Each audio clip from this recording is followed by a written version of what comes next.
Chairman, yung ano lang po, can you just explain to us briefly yung sa replacement ballots and frivolous complaints? Was there also voting for on that matter, and can you just summarize Yeah, what? there was a re-voting on both. No? Kasi Yeah. again, gusto na, sabi ko, sinabi ko sana meron tayong stability of decision making.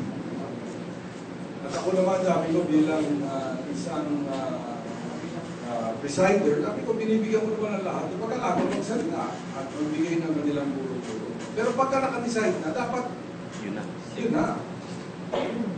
Pero sabi ko, sige, balikan natin itong dalawang issue. At yun, at well, magkalabas ng resolution, doon sa replacement ballot,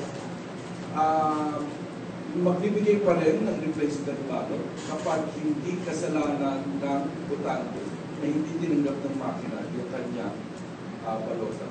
Except that, you're only entitled to one replacement ballot.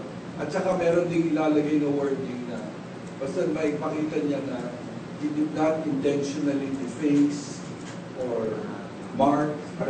Parang hindi niya kasalanan. Yung hindi niya sinadya para magkaroon ng replacement ballot. So, yun ang wording na ilalabas natin. Yun ang dapat desisyonan.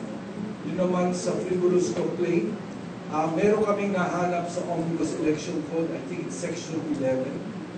At yun ang gagawing wording.